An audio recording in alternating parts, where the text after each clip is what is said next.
Hey guys, it's Simeon. This is Wrestling Unlimited as we are here on the 21st of August, 2021 to talk about everything, and I mean everything that went down tonight at WWE SummerSlam. SummerSlam came to us from Sin City, Las Vegas, Nevada, inside Allegiant Stadium, and there was some questionable things on this show. I will 100% say that. We'll get into all of it. But for the most part, I enjoyed SummerSlam tonight. I thought SummerSlam was pretty good. I liked it. To me, it was a good show. We had some surprises that we weren't expecting. One that was probably in the works for a while. One that may have only came together this week. I don't know, but we'll figure it all out in time. We'll talk about it all here. And I'm also going to want to not just read your comments, but I want to hear from you guys as at the end of the podcast, once I get through my review, take your calls. I'm going to take your calls about SummerSlam. If you do want to call in at the end of the show, you can do so by calling into 510-906-1341. Of course, like always, you can text message to get your thoughts read or put a super chat in the YouTube donation box, just like Voltage Dylan did. He states, quote, "Long time no see. Hope you and Nick are doing well. This is the first pay-per-view I've seen in a long time. I'd give it a 7.5 out of 10. I still believe Cena will get that 17th championship before he retires." I agree with that as well, Voltage Dylan. I'm going to call you Dylan. I agree with that as well, Dylan. I think Cena will get the 17th title win before he's done.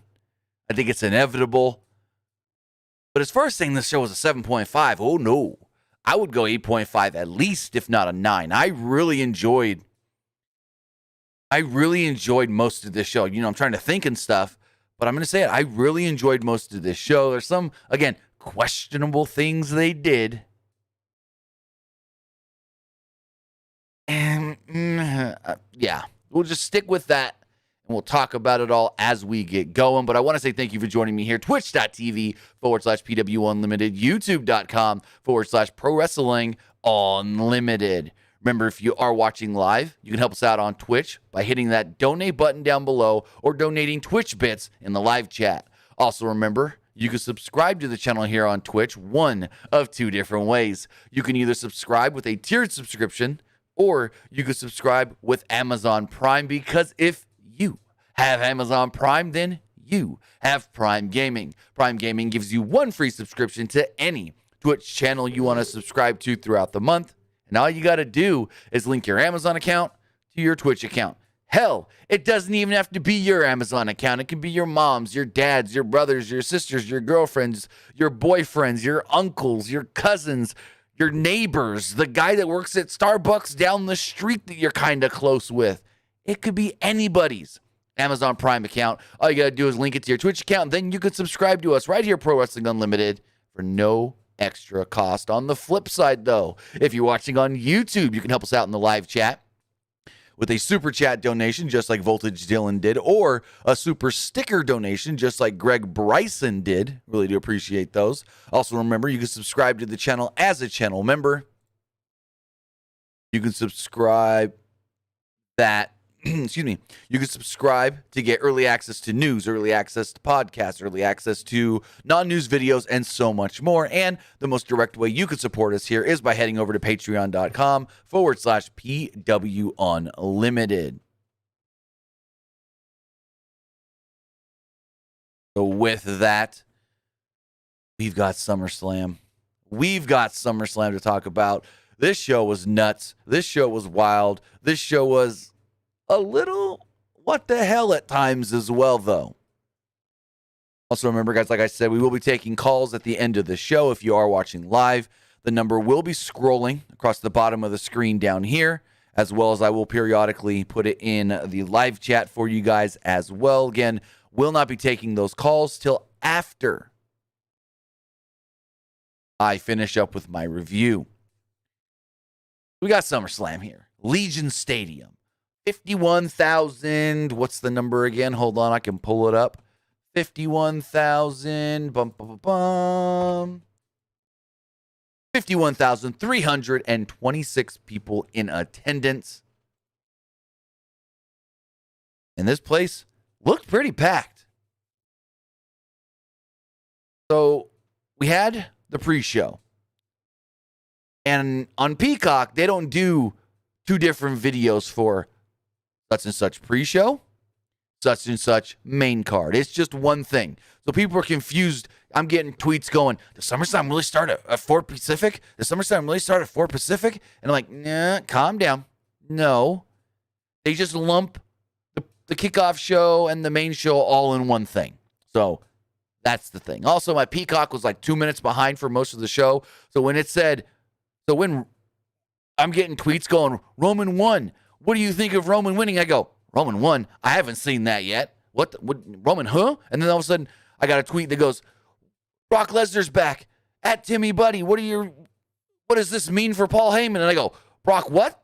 Roman just barely pinned Cena on my feet. And I'm like, fucking Peacock. I was at least 2 minutes behind. At least 2 minutes behind, because I got a tweet asking me about Brock, and I didn't see Brock on my screen for like at least, it was like 2 minutes, 10 seconds, 2 minutes, right around that. So I was like, fucking Peacock. But it is good that Peacock's got that rewind back, or not back, but now, because I was able to clip stuff out, put them up on social media and stuff. So it is good that Peacock does now have a rewind and a fast forward function and a pause function for when you're watching live. So that's a plus. But Peacock, you got to get your stuff together, have the feed actually live with people that are there live, people that are watching on the WWE Network internationally, and just live for everybody. Because literally, I was behind, but my buddy that lives 2 minutes down the street was watching on Peacock and was not behind. Well, I don't know what it was. Maybe it was all my rewinding and stuff and not, I don't know. But regardless, we had the pre-show, and we had a match on that pre-show. It was Big E against Baron Corbin. The match went 3.5 minutes. Big E was in control until he missed a splash on the apron. His comeback was cut short after Corbin hit a deep 6 for a 2. Corbin tried to leave with the briefcase, and for some reason, well, Big E tackled him into the barricade. Despite that big spot, Corbin managed to get away by simply following up with a back elbow. Corbin then tried to escape again, but Big E hit a spear through the ropes to the outside, followed by a big ending in the ring to pick up the victory. Big E wins. Crowd was mostly quiet for this match, but it was during the pre-show. Fans are still filing in. Fans are still going to concessions, getting their early merch, getting their food, their drinks, and all that. So the pre-show match not having a great reaction.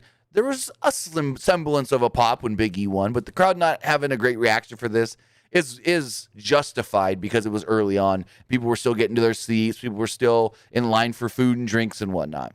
Also, they showed Logan Paul in the crowd here. Logan Paul will be on Monday Night Raw tomorrow. No. Here's the thing. I kept thinking all frickin' day. Sunday. Okay, Sunday. All right, no, it's not Sunday. It's Saturday. Because SummerSlam, for the first time, was on a Saturday and screwed me all up. Also, I'm glad I didn't go to the theaters to watch this. I was like this close.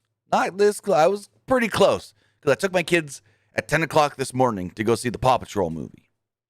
And we walk into the theaters, and all of a sudden my son goes, John Cena and Roman Reigns. And I'm like, what? And he points. So I turn my head. Boom, big old poster on the wall. John Cena, Roman Reigns. And I go, oh, this is a theater. This theater's showing. Because I didn't know if there was any theaters locally showing it. Theater was showing it. I was pretty close to going. But my first reason for not going and watching SummerSlam in a movie theater, which would have been dope, was probably going to kick me out because I'm going to be on my phone all the time live tweeting. Probably kick me out for being on my phone. So I was like, you know what? Not even going to risk it. Not even going to try and risk it. But I'm glad I did watch from home because I was able to clip stuff out for Twitter and this and that. And thank you all for interacting on Twitter. I had a great night on Twitter as far as the PWU Unlimited channel does, Twitter account goes and stuff. Great interactive night on there. Also, I have a super chat from Jonathan Hill. He says, overall, I thought it was great. Wasn't digging the squash of Bianca and Eva Marie match, though Doudrop was hilarious. Also, not digging Lesnar's new look. We'll get into all of that. I think Lesnar looks great. I think Lesnar looks like more, to be honest, Lesnar looks like more of a badass than he's ever looked. Lesnar looks more, and as Pat McAfee called him, the alpha male of our species. He's like, look how big this guy is. He even got, like, usually, someone returns and Michael Cole going, oh, they're back. No, Pat McAfee had Michael Cole hyped up for this. But with that, as we move on to the main card, it kicked off with a 7-minute Raw Tag Team Championship match. It was AJ Styles and Omos defending the titles against Riddle and Randy Orton. The heels worked over Riddle early on until he ran up the turnbuckles and nailed Omos with a knee strike before fighting off Styles to tag in Orton. Orton gave Styles a draping DDT and set it for the RKO, but Omos pulled Styles from the ring. Riddle tried to go after Omos, but Omos caught him and slammed him on the apron. Riddle managed to push Omos into the post, but Styles took out Riddle with a reverse DDT on the outside, which looked awesome by my standards, at least. I thought it was pretty cool looking. Styles and Orton had a brief exchange till Orton hit an RKO for the pinfall victory, and RK Bro are now the new Raw Tag Team Champions. It was the only way to go. I do want to say thank you to, I'm going to try to say this name right, Kung Fu the Great One on Twitch for subscribing with Prime. I really do appreciate that. Kung Fu the Great One for your Prime subscription. I really do appreciate that. So going forward, we had Alexa Bliss and Eva Marie. Match went 3 minutes and 49 seconds or so. Her brief "We Want Wyatt" chants. And if you didn't hear the news, if you didn't hear the news, I haven't put it out yet. I was super busy today with a lot of different things. SummerSlam. I had some freelance editing jobs, taking my kids to the movie. So I didn't really get much news put out today. But according to Dave Meltzer, it's not 100%, but it's pretty much a lock that, Bray Wyatt's going to AEW. His non-compete's not up, so he can't sign a contract yet. But basically, when people were saying Aleister Black to AEW before his non-compete was up, same kind of vibe he's getting about Bray. So it looks like the former Bray Wyatt, Wyndham Rotunda, on his way to AEW. Looks like Wyndham going to be all elite. Anyways, we got brief "We Want Wyatt" chants early on. Crowd booed Eva Marie as she went for the doll. They also booed when she slapped it. I'm like, what? You're booing this? Well, yeah, I'd boo all of this, but still. Louder boos when she slapped the doll like they care for the doll. Eva Marie got a, quote, near fall after Bliss missed a twisted Bliss. Bliss followed this soon up with a DDT and picked up the victory. There wasn't much to this. At one point, Eva Marie slapped Alexa with the doll as well. So afterwards, Doudrop was kind of amused that Eva Marie lost. She then grabbed the mic and said, and the loser of this match, Eva Marie. And Eva Marie was like, what are you doing? What, huh? And she then grabs Eva Marie's robe, puts it on, and flaunts as she walks off. And I think it was Jimmy Smith goes, well, didn't Eva Marie teach her how to flaunt like that? At least she learned something from her. Then we had Oasis Slater himself. Mario Lopez was in the back, and he interviewed Riddle and Orton about winning the tag titles. Orton said it would be smooth sailing from here on out. Orton left, and Riddle goes, oh, Orton's my new best friend, and I got a surprise for him come Monday on Raw. And yeah, I have no clue what that surprise is going to be. Mario Lopez is good in this role, unlike Tiffany Haddish later on, but I've never been a Tiffany Haddish fan. I never thought she was funny or anything. She did all right. I thought AC Slater, Mario Lopez was better in this role. They had two celebrities, but yeah. Plus, Mario Lopez is probably better in this role because it's his job to do stuff like this on, what is it, Access Hollywood, I think it is. Which one is Mario Lopez on? What is he on? Entertainment Tonight or Access Hollywood? I always forget. Mario Lopez. Entertainment Tonight. That's what it was. That's what it is. Mario Lopez. I think. Hold on. Mario Lopez is on.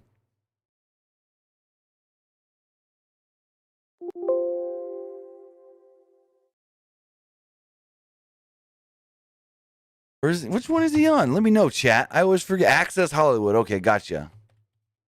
He's on. Oh, okay. So he was on Extra and then is now on Access Hollywood. I knew he moved from one to there. Anyways. No, not Heath Slater Unbroken. AC Slater from Saved by the Bell, old Mario Lopez. Anyways. Next up, we had the United States Championship on the line in a 14 or so minute match. It was Sheamus defending against Damian Priest. This was a fun match, and this was a match that I was actually looking forward to because it was something different.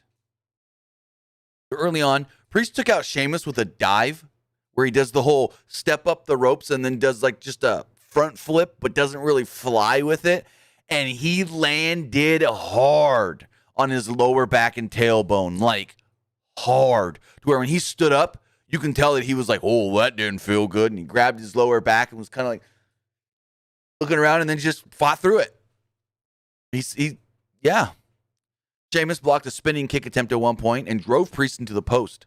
Sheamus had control for a while until Priest came back with a DDT. Priest followed this up with a spinning heel kick off the top for a 2.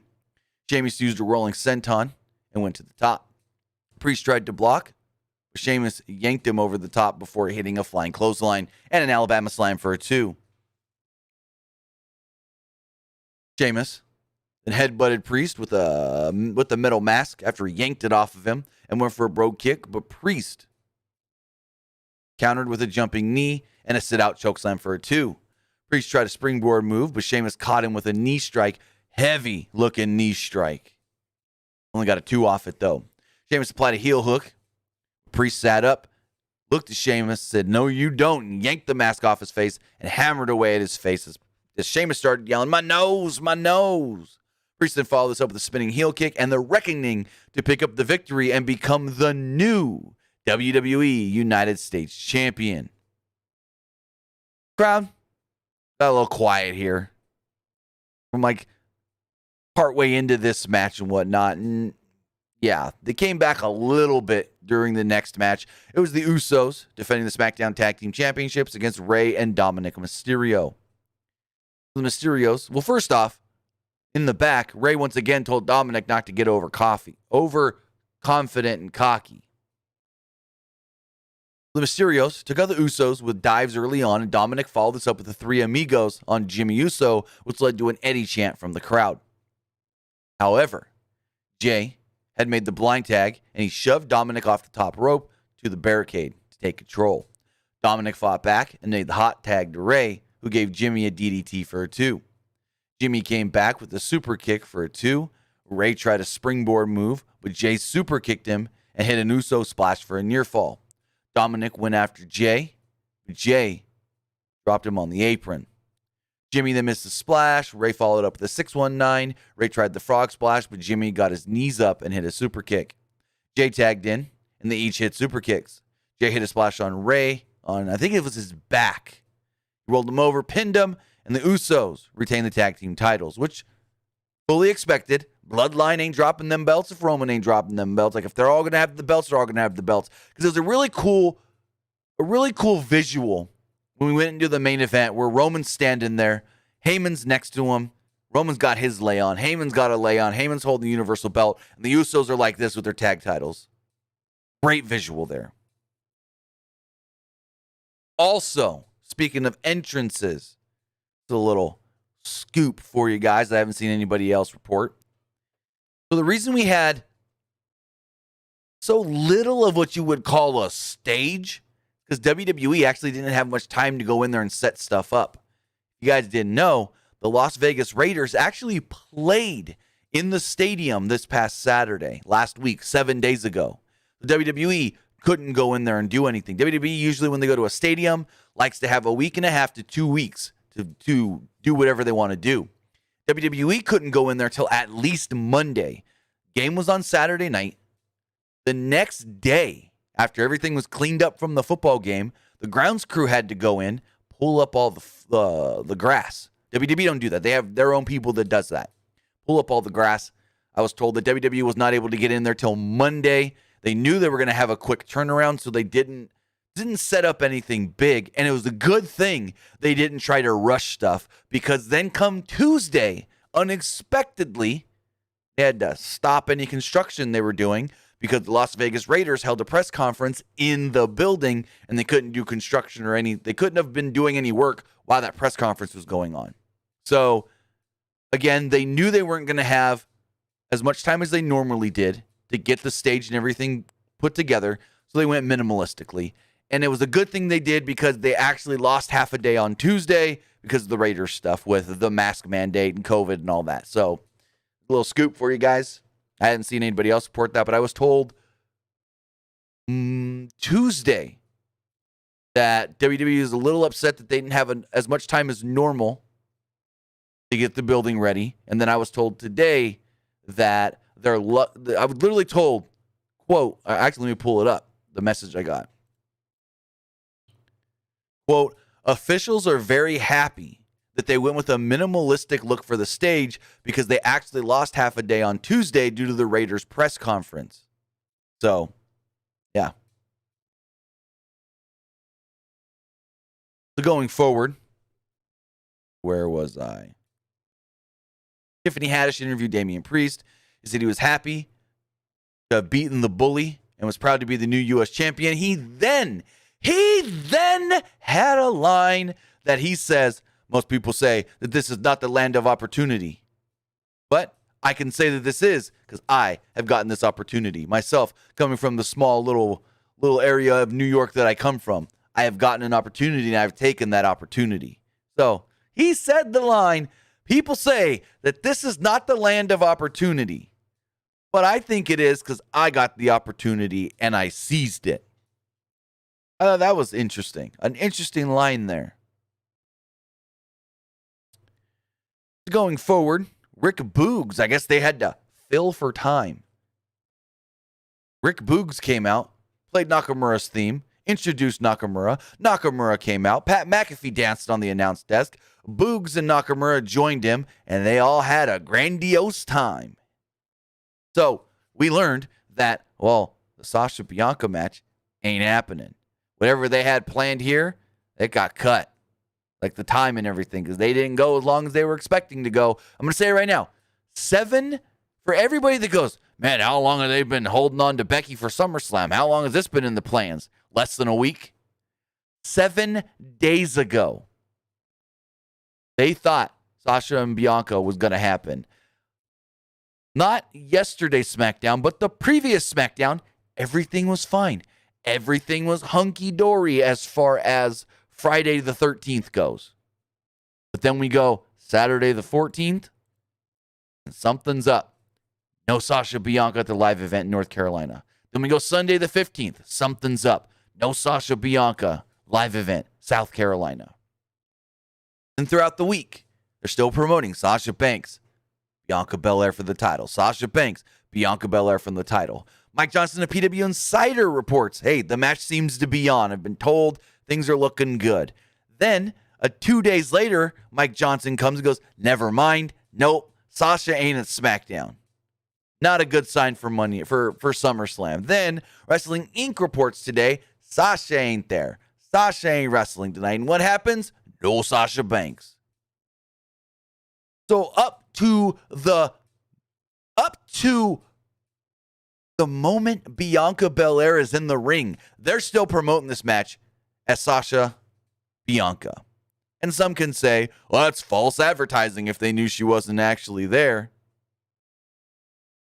And I'm like, yes and no, but whatever. So Bianca Belair makes her way out to the ring, and I go, yep, Sasha ain't coming out because, well, I'm like, because whenever the champion comes out first, either a change is being made or they're not winning. Just like we saw with Nikki Ash. She came out first and she didn't win. Anyways, Bianca comes down, does her entrance and everything. She's all raring to go. And then Greg Hamilton says, unfortunately, Sasha Banks is unable to compete tonight and will not be in this match. Bianca Belair's new opponent will be the most beautiful woman in all of WWE, Carmella. And Bianca's got this look on her face like, what? Huh? And the crowd boos. Pat McAfee stunned. I wonder if Pat really didn't know, because Pat played this up like he didn't know. He literally tells Michael Cole, Cole, did you know about this? Cole, you let me sit here and say that Bianca Belair and Sasha Banks are going to have a banger of a match.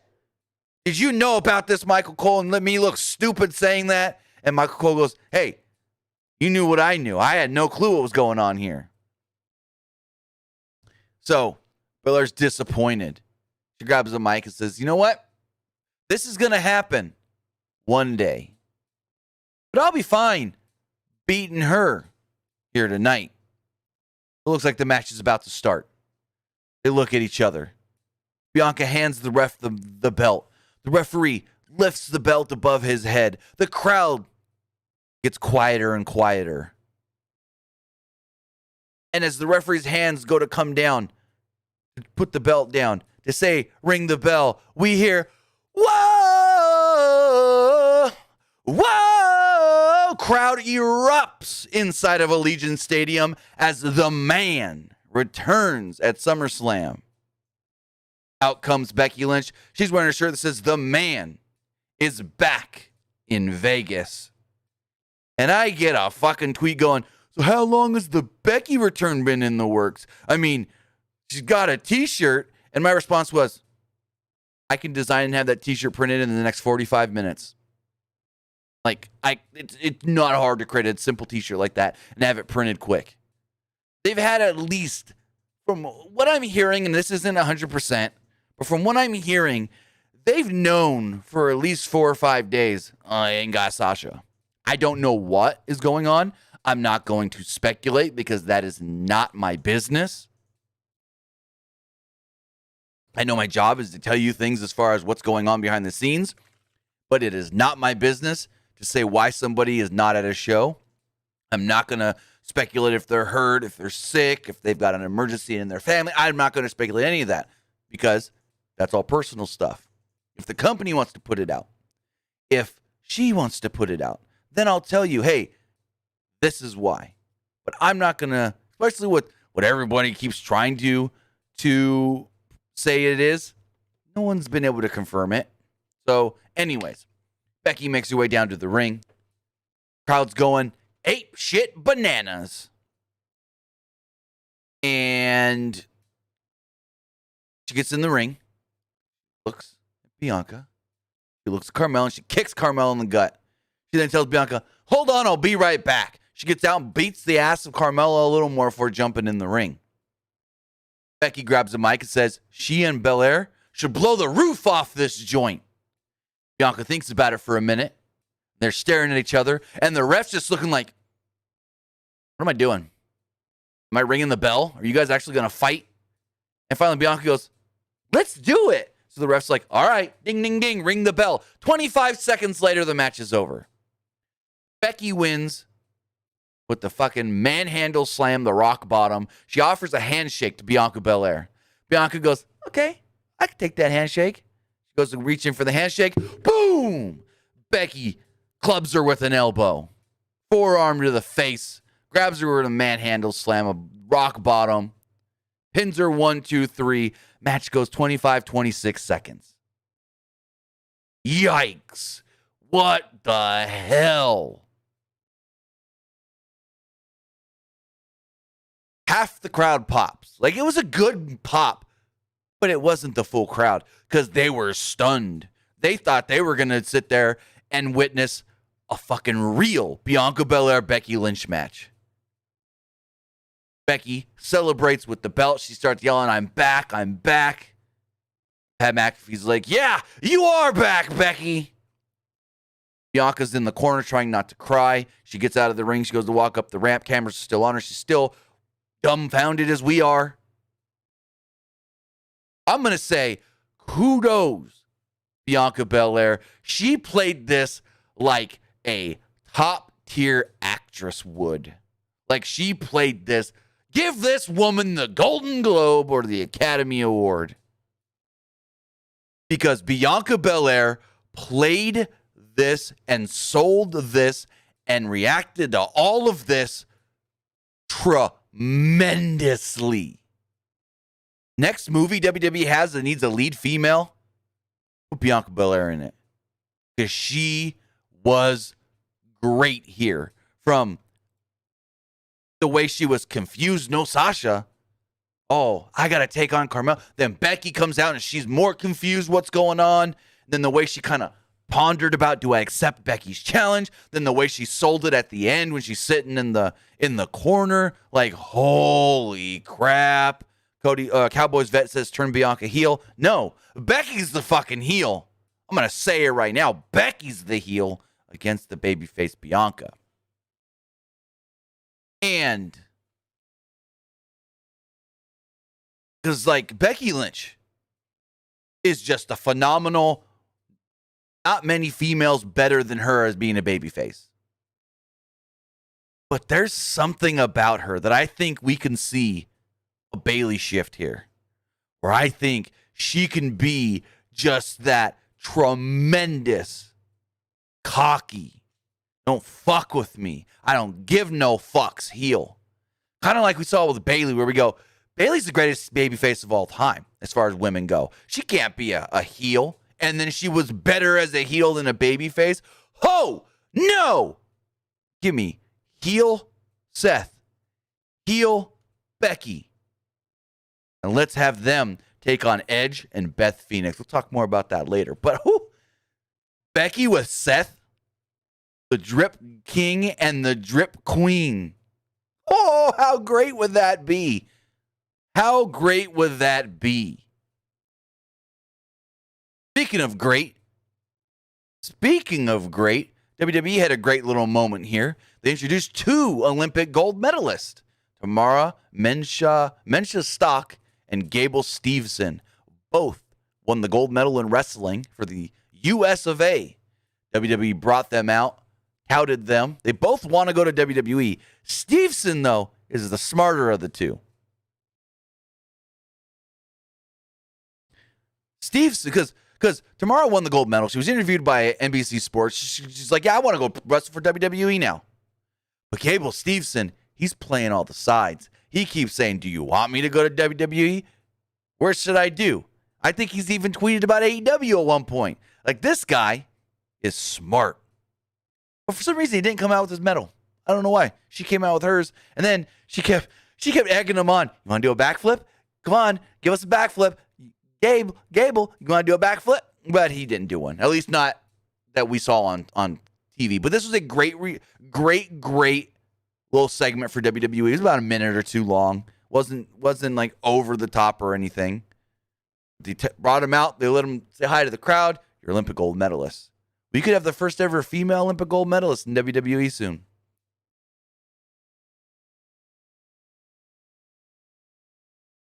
So next up, we had a 4.5-minute match. It was Drew McIntyre against Jinder Mahal. Byron Saxton said the Mahal wanted to do this on his own. And I think it was Byron that goes, no, Saxton. Veer and Shanky are banned from ringside because Mahal beat him on Monday. and Byron just tries to keep his narrative going. He's like, yeah, well, Jinder still wants to prove himself against Drew. So Mahal was briefly in control early until McIntyre hit 4 consecutive overhead suplexes, followed by a Claymore kick to pick up the victory. They kept this short and sweet, and that's all they needed. Jinder out here doing media yesterday going, we'll see what happens with me and Drew at SummerSlam, but I'd like to keep this going. Maybe do a Punjabi prison match. And I go, no.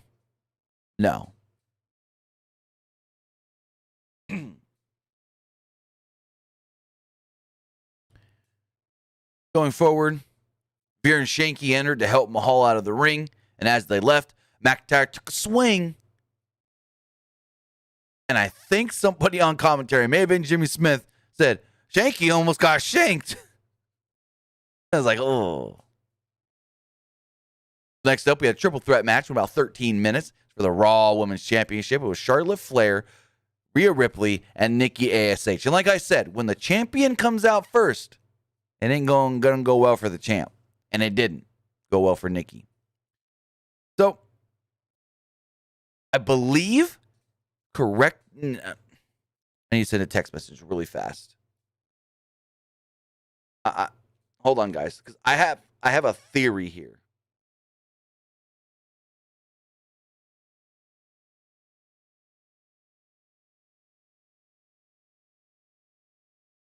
Asking about Nikki Cross's entrance. Because to me, it sounded like they piped in cheers.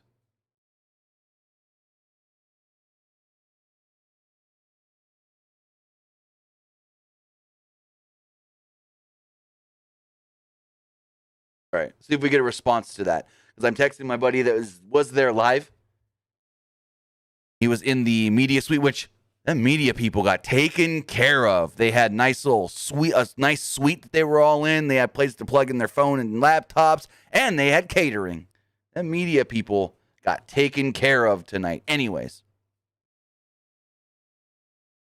there was a lot of fast-paced action going on early with all three women.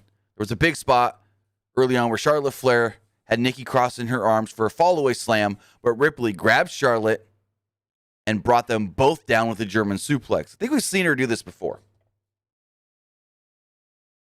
As Ripley and Charlotte fought. Oh, wait. Getting a text back. Okay.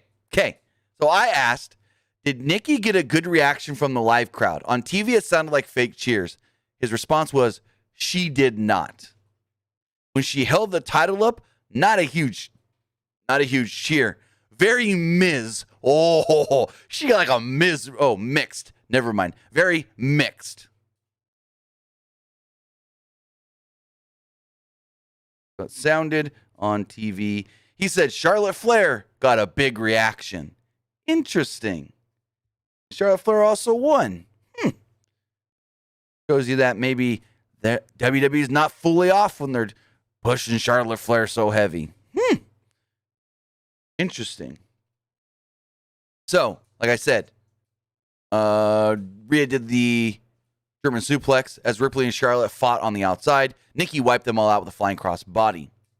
Ripley and Nikki had Charlotte up for a delayed vertical suplex at one point, and then Charlotte countered it into a double DDT. Nikki and Ripley were on the outside, and Charlotte did her twisting moonsault to the floor. And I hope Nikki Cross is okay. Because when she did this, Charlotte did this moonsault, they were actually like too far back. And when they crashed down, you can see Nikki's head just go right into the barricade. And she immediately grabs the back of her head. And the camera's like, hold on. She's like laying right here. The camera's in her face like this. So you can see, I don't know if it was great selling or whatever, but she was grimacing like, ooh, and she grabs the back of her head, and she kind of like didn't move for a minute. So I hope she's fine. Completed the match, so that's good. So with Nikki, like I said, she did the twisting moonsault to the floor. Nikki Cross took the brunt of that. Ripley put Nikki in a standing cloverleaf. Charlotte tried a big boot, but Ripley ducked and put her in the cloverleaf. Charlotte countered and applied a figure 8, but Nikki flew off the top rope to break it up. Nikki gave Charlotte a swinging neck breaker, but Ripley broke up the pin attempt. Nikki then reversed a riptide into a DDT, but Ripley fell to the outside. She couldn't take the advantage here. Nikki then tried a flying crossbody, but Charlotte simply sidestepped it and applied the figure 8 for the submission victory. Charlotte Flair picks up the win. Nikki ASH, whatever you want to call her, taps out.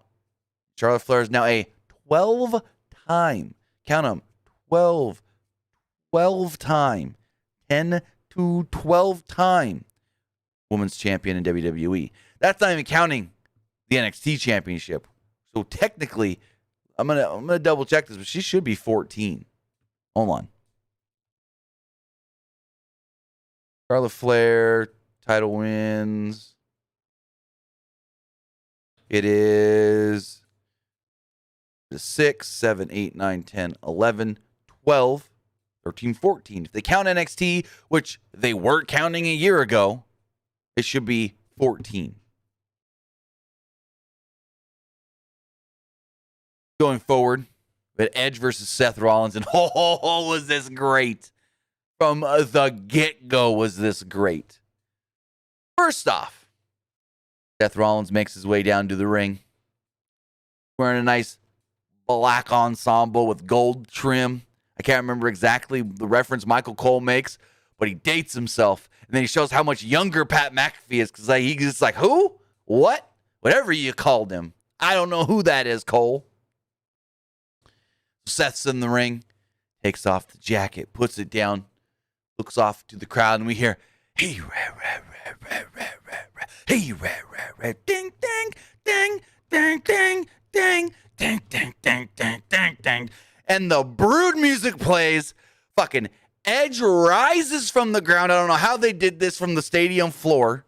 Edge rises through the smoke. Got the glasses on. Fire on the screens, because for some reason there was no pyro. I don't know why I asked and didn't get a response. Walks down the ramp, gets about halfway down, bends over, lights go down, music fades, and then we hear, you think you know me, and there's real music plays. There's regular music plays, but how fucking dope was it that he had a partial Brood entrance, and they actually had him rise from wherever he rose from?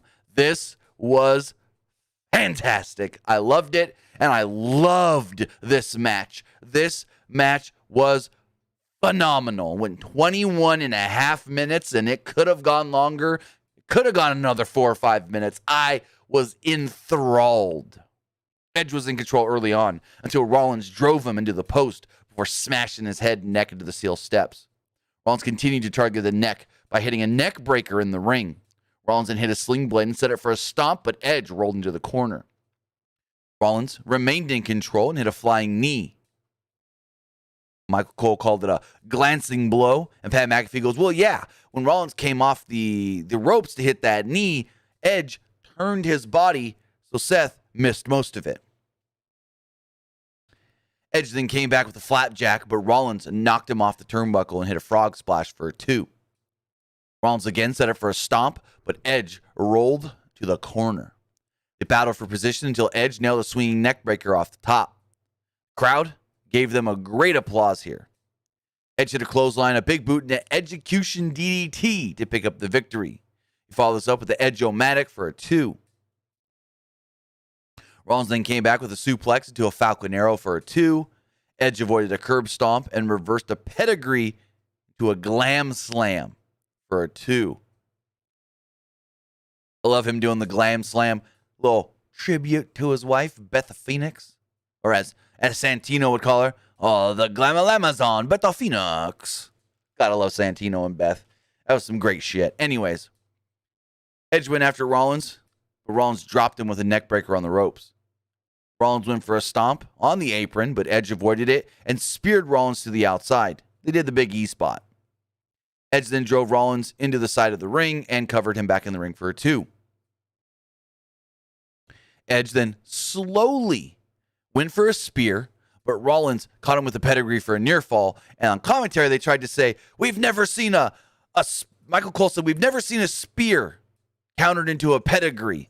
Pat McAfee then goes, the authorities probably watching on and very impressed by that one, Cole. But we have seen that before. We have seen Triple H counter a spear into a pedigree before, so that ain't the first time we've seen it. I can't remember who he did it with, but I know we've seen that spot before. It may have been Batista, but I'm not 100%. You guys do remember, let me know in the live chat or the comments below.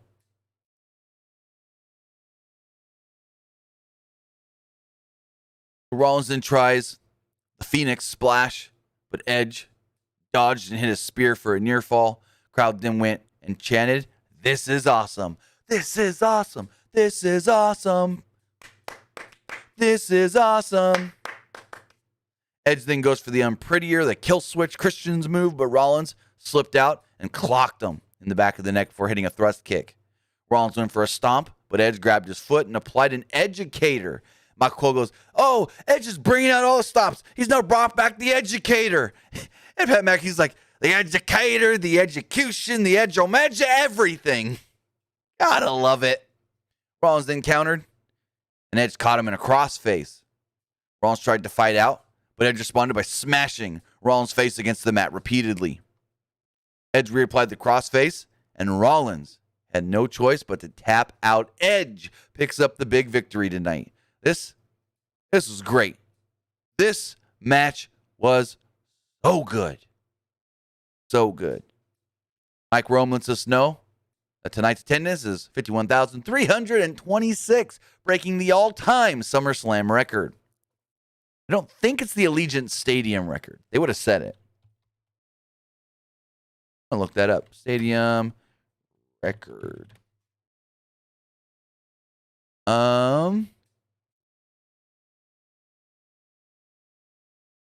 Yeah, because let's see. A full Allegiant Stadium can easily fit 65,000. And I think in a Garth Brooks concert, they did close to that there, I want to say. I think.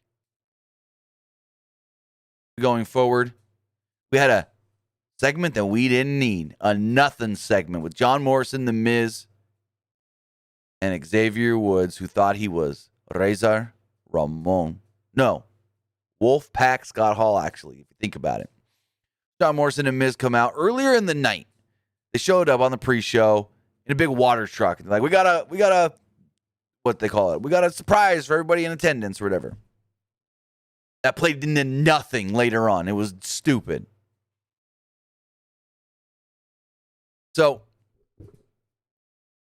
Miz and Morrison are in the ring. Miz wanted Morrison to bring out the Drip Stick 2000. Morrison goes, "Well, I thought you had it, Miz." And Miz is like, "No, you're supposed to have it. It's your thing." And he's like, "I don't got it." And all of a sudden, as they're arguing, here comes Xavier Woods. He's got Wolfpack gear on.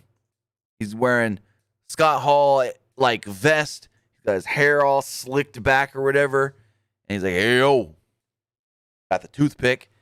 And there's a New Day shirt. It is an NWO New Day shirt. But instead of saying NWO, it says NDR New Day Rocks. Kind of cool, but whatever. Basically, he's wearing this. He's got this super soaker. Got a big pack of water on the back of it.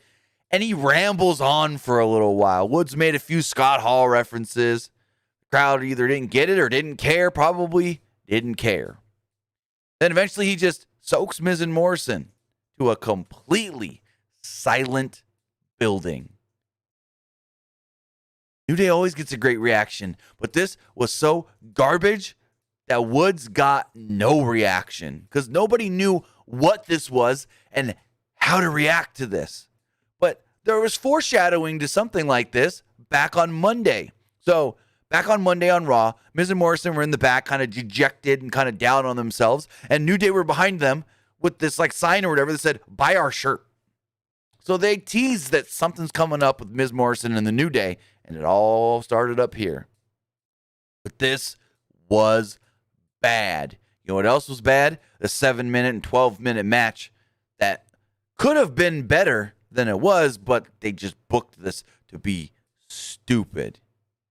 And it was Bobby Lashley defending the WWE Championship against Bill Goldberg.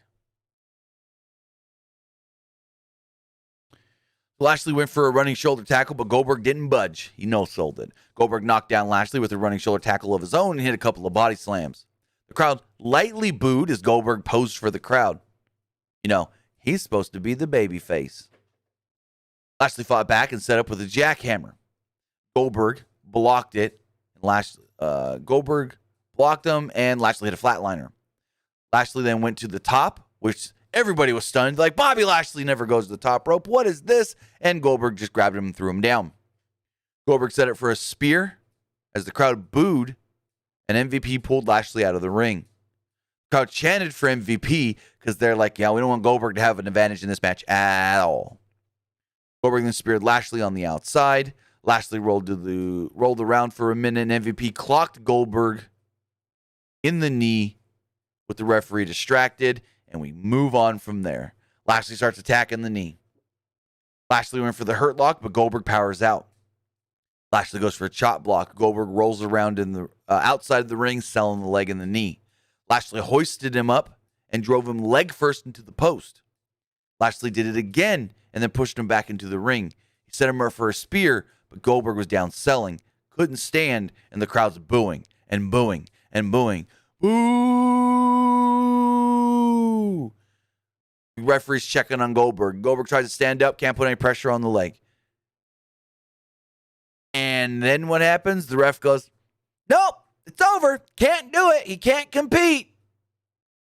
Calls the match. Mike Roman says, and your winner, and still WWE Champion, Bobby Lashley. The match is over. Goldberg is out of it. Well, not out of it, but can't stand. He's hurt. All of a sudden, somebody jumps Bobby Lashley from behind. Jumps up on his back, tries to choke him or whatever, you know. And it's fucking Gage Goldberg. Now, immediately, Lashley grabs the guy off of his back, flips him around him, hurt lock. Got him in the hurt lock, and then all of a sudden just drops him. MVP starts yelling. MVP quickly, give me a mic. I need a mic. Give me a mic.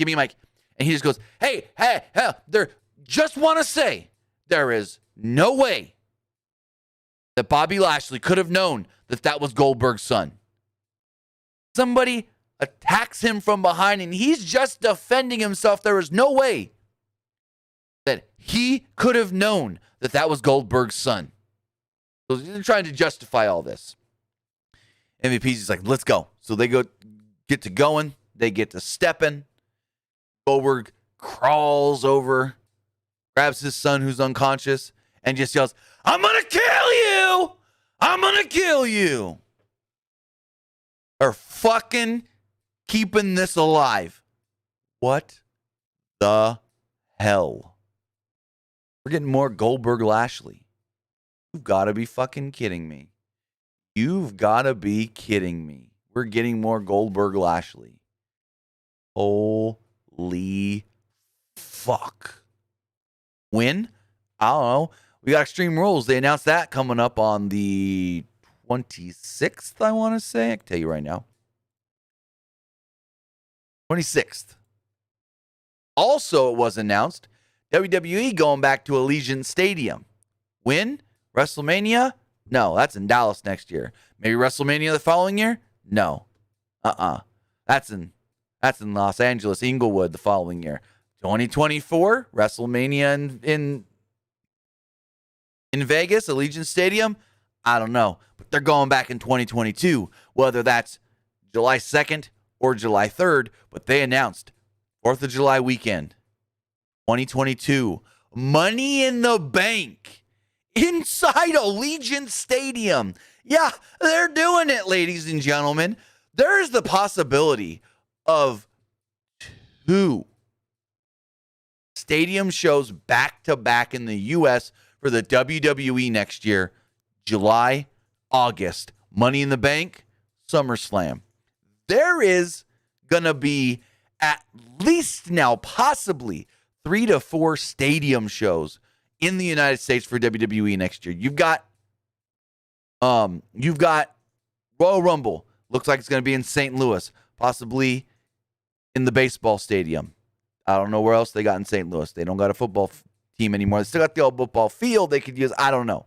You got WrestleMania, AT&T Stadium. You got Money in the Bank, Allegiant Stadium, SummerSlam. We didn't get no word for next year's SummerSlam, which is weird because a lot of times during SummerSlam, they say next year's SummerSlam is here. So maybe they're still trying to secure where they're going to go for SummerSlam next year. But I would assume you do SummerSlam in a big old stadium this year. You do Money in a Bank in a stadium. You got to do SummerSlam in a stadium as well because it would look bad.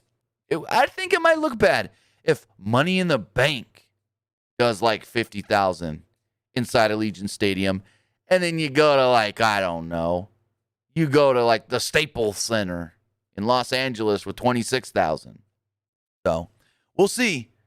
We'll see where they go for SummerSlam next year, but it has been confirmed and a press release has been sent out. Allegiant Stadium will hold Money in the Bank next year over 4th of July weekend. They don't have the date locked down 100% as far as if it's going to be a Saturday or a Sunday show, whether that is July 2nd or July 3rd. Wild. Did not ever expect Money in the Bank to be in a stadium. That's nuts. That's nuts. But then, we got our main event, buddy. We got our main event, and boy, was this a main event caliber match.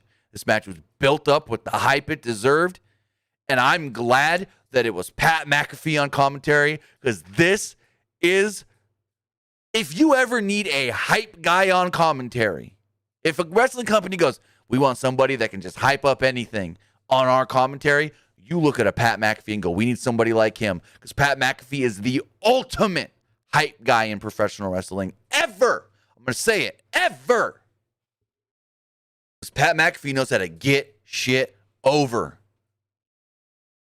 But he didn't have to do much because Reigns and Cena did that themselves, especially last night on SmackDown.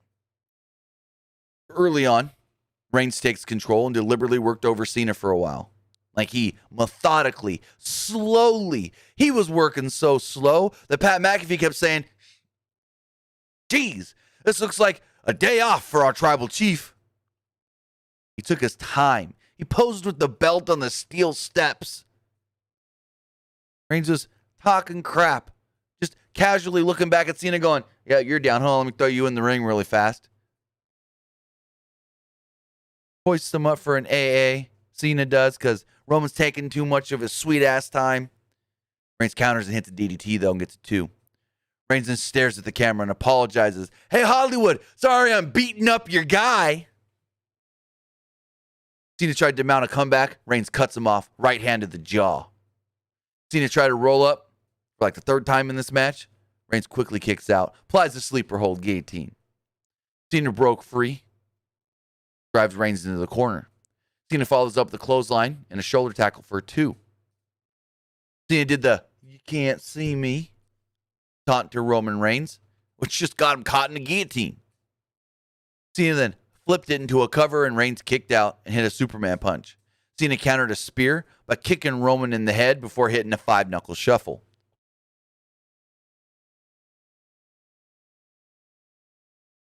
Cena then hits the AA, near fall. Cena applies the STF, but Reigns gets to the ropes to break it. Reigns follows this up with a drive-by. Reigns went after Reigns can't go after himself. Reigns went after Cena on the outside, and Cena grabbed him and hit an AA through the announce table. But gets him back in the ring, and not enough to keep down the big dog. Cena went for a diving leg drop. Roman power bombs him. Gets a 2 off of it. Cena avoids and ducks a Superman punch at one point and uses a schoolboy for a 2. Reigns slipped out of another AA attempt and hit a Superman punch for a 2. Reigns went for a spear, but Cena dodged, and Reigns went shoulder first into the post. The first sign of, oh crap, Cena's going to get some advantage here. The first big sign. We had a sign of it, a little bit with the AA through the announce table and stuff, but he took that spear to the post. Cena went on the attack. Cena grabs Reigns and uses that Cena strength, that I'm not human, I'm a machine robot strength, to hoist Roman Reigns up on the middle rope. Nope, the top rope. And is an avalanche AA. But it doesn't keep down Roman Reigns. And we get a, "This is awesome. This is awesome" chant from the crowd as this match is just nuts. Cena did the Reigns pose and went for a spear, but Reigns kicked them. They traded right hands until Reigns hit consecutive Superman punches. Reigns then yells out, "I am WWE," and set up for a spear. Reigns hits that spear and pins Cena. This was an all-time classic SummerSlam main event. Heyman gets in the ring, hands Roman the belt. Roman holds the belt up high as he is standing over John Cena, legs straddled on either side. He's standing there like we see Roman do at the end of pay-per-views for the last year. He's just standing there. And then we hear, Paul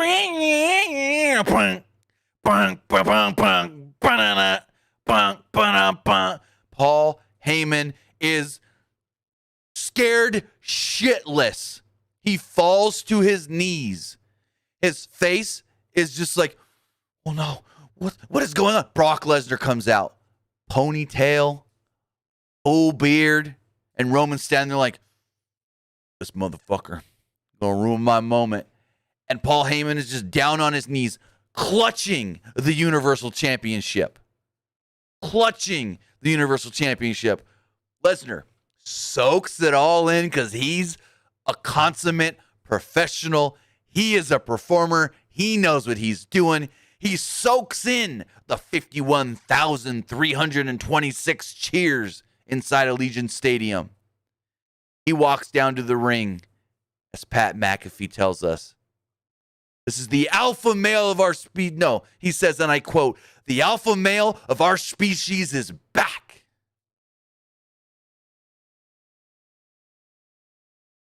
Brock Lesnar walks around, gets up on the ring steps that had been pulled away from the ring when Roman Reigns did his thing. And he just stares at Roman Reigns. He gets into the ring. Heyman scampering back, gets on the apron, other side of the ropes. He's just like, "Stop, please, don't do it. No, Brock, what are you doing?" And Roman's just standing there like, "What's up? You gonna come at me? What are we gonna do?" And Heyman's just, he hits Roman's leg a couple times. Goes, "We gotta go. Let's go." "No, not now. Come on, let's go." Finally, Heyman and Reigns walk off. Brock's just in the ring with that Brock grin like, "I got your number, motherfucker. I got you." And my first thought was, please have mercy, let Brock cut his own promos.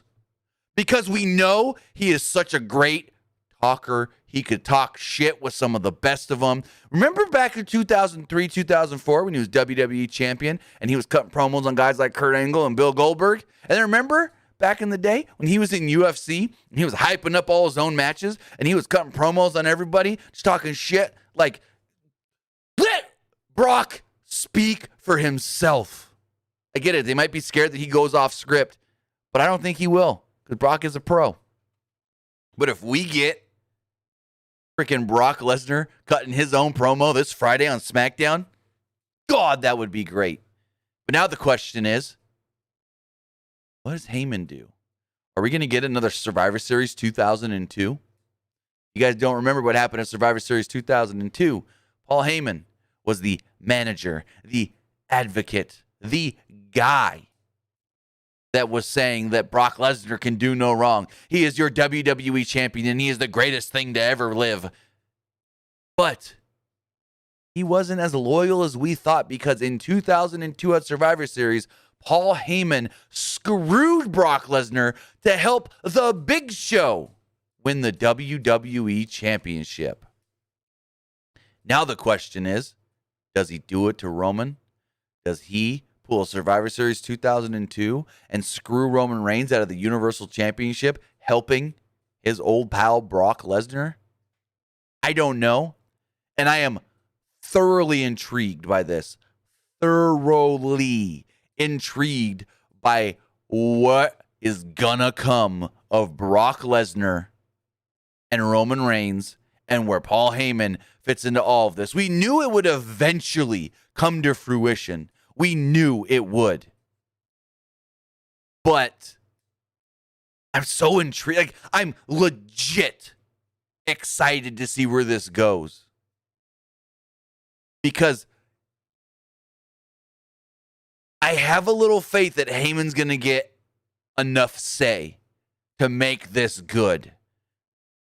Because I was told that he had a lot of say in this Roman Reigns, John Cena stuff. So if he has a lot of say in the Roman Reigns, Brock Lesnar stuff, boy, this could be great. This could be some just fantastic television. I want Brock and Roman cutting promos on each other. Like, I want Brock. We know Brock is good on the mic. And the show ends, and Brock's got that smirk, and he's laughing. This crowd is going nuts. And then this. I need to pull up Twitter for you guys. If you guys did not see it, this happens. The show was not over for the live crowd.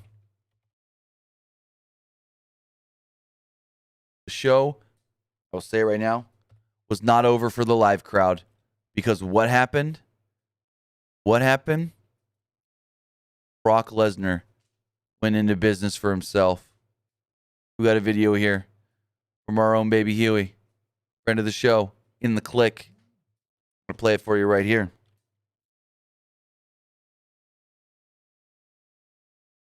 Pull this video up.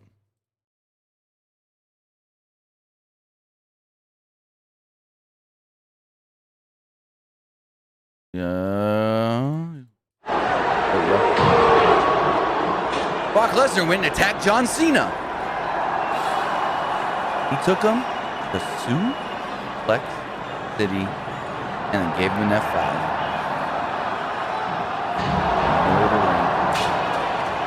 Yeah. Brock.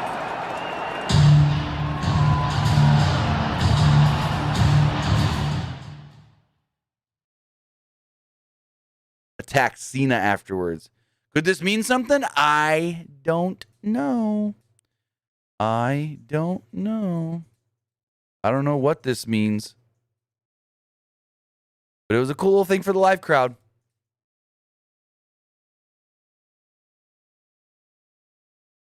But with that, guys, that was SummerSlam. That was an interesting show. It was a roller coaster of emotions. The show starts out, and I'm like, oh, this is an all right show. Then we get that Eva Marie Dewdrop, Alexa Bliss, whatever thing. And I go, okay, that was expected to be a downer. And then we get the Becky return, and I legit get some tears in my eyes. I'm like, oh my God, why am I getting emotional for this? I wasn't that big of a Becky fan. And then she wins in 25 seconds, and I go, what the, huh?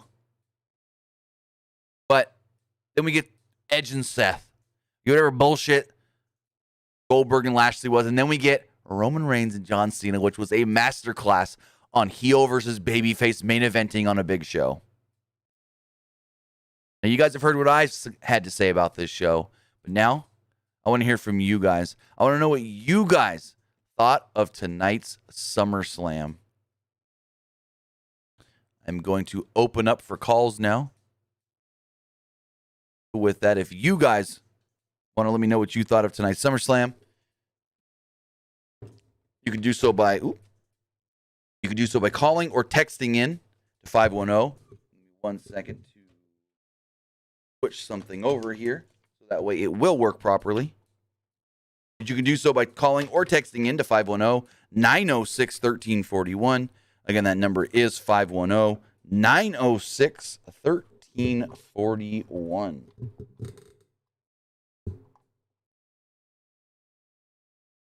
Just plugged in. Why won't it plug in?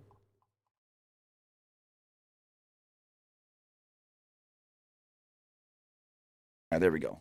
Get the headphones on, so in case I get some calls, I can hear you guys. All right. So with that, we have a number of text messages we can go through, but we got to check the polls first as far as the Twitch poll does go. And I know Twitch poll, I wish Twitch polls ran for longer. I don't like the whole just 10-minute Twitch polls. But as far as Twitch poll does go, 80% of you liked tonight's SummerSlam. 20% thought it was all right. As far as the YouTube poll does go, 61% of you liked it. 26% thought it was just all right. And 13% did not like the show. So as we check the text messages here, this text message here says, will Biggie cash in Money in the Bank now that he has the briefcase back? Well, eventually, yeah. And Corbin couldn't have cashed it in regardless. Or says, where was the pyro? Not sure. I think it could have had to do with them just not having enough time to set everything up and test everything in the building. Versus says, what was the point in having Finn in the title picture, and who do you think challenges Lashley next? Goldberg challenges Lashley next. They're not done with that. And the Finn thing is to, I guess you say, have somebody ready for when Roman needs a new challenger, because they can always go back to Roman accepted Finn's challenge. Finn was supposed to get the SummerSlam match. Cena stole it with help from Corbin and this and that. So they always have that in their back pocket of, hey, we can always go back to Finn and it'll make sense. Where it says, you know the reason as to why WWE didn't use, again, nope. All I know is the reason on why the stage was small, because they knew they didn't have a lot of time to set up something big. It says, do you think it's going to be Brock versus Roman at Extreme Rules or at Super Showdown? Well, it's not Super Showdown, it's Crown Jewel in October. They didn't actually give a date. They just said Crown Jewel this October. And I mean, you don't bring Brock back now to have somebody else challenge Roman in the interim time, in the meantime. No. If Brock is back now, he's got the next shot. Versus says, now that Brock Lesnar returned tonight, do you think going challenge Roman Reigns for no, duh. Yes, he's going to challenge Roman Reigns for the title. That's what he said he wanted. Versus says, that SummerSlam was amazing. I would call it a WrestleMania vibe pay-per-view. It's supposed to be bigger than this year's WrestleMania. That was the plan. Says, I think it was the best WWE pay-per-view in a while. Do you think we are getting a triple threat for the SmackDown Women's Championship at Extreme Rules between Becky, Bianca, and either Carmella or Sasha? And also, was it true that there was an issue inside the stadium tonight? As far as what? Because from the people that I knew that were there didn't tell me about any issues inside the stadium.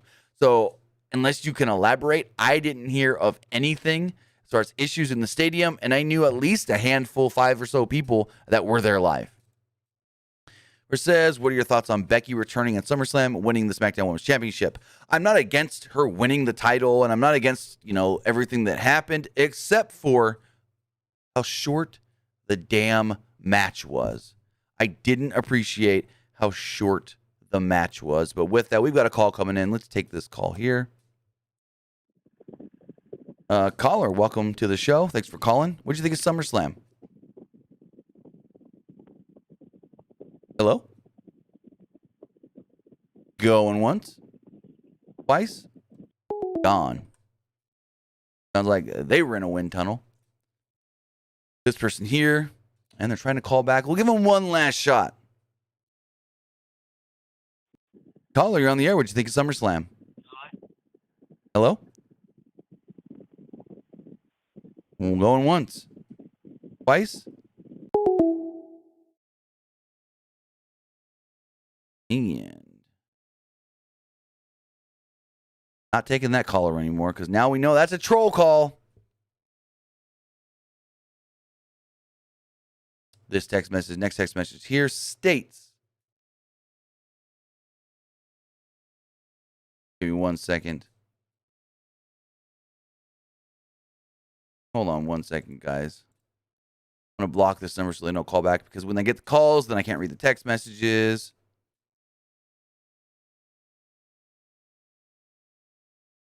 Give me 2 seconds. Pull this next text message. I'll read this one. This text message here says,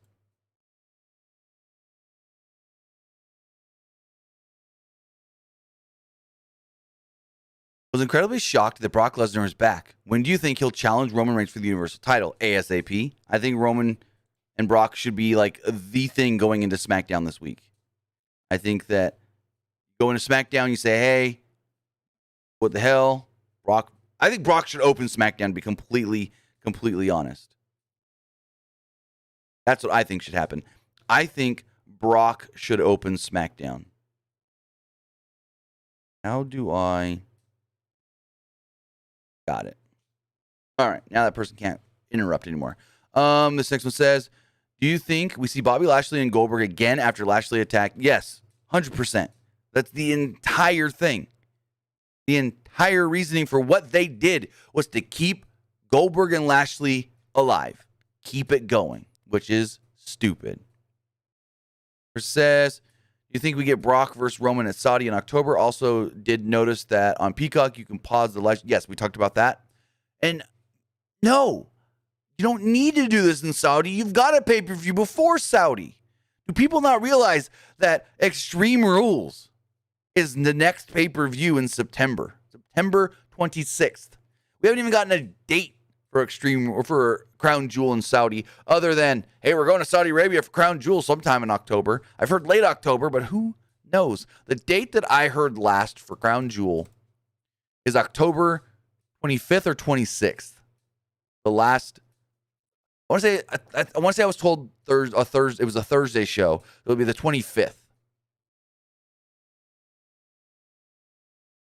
Person says, finally, someone with some sense. Extreme Rules is Brock Lesnar returning to go after the Universal Championship? Probably. Person says, why Corbin had wrestled for his contract? He's still, okay. I can't even make sense of your thing. I'm not going to read it. Because I have a question. If CM Punk and Brock Lesnar meet again one day, CM Punk should be worried if he ever return to wrestling if they meet in a... Okay, first off, we ain't going to talk about no crossover WWE AEW stuff. That ain't happening anytime in the near future. So I ain't even going to... No. I ain't even get another 2 seconds. Versus SummerSlam was 10 out of 10. I mean, I can see where some people can think that. I wouldn't give it that. I would go 8.5. It says, I'll admit the first half of SummerSlam was pretty bad. The second half was an improvement.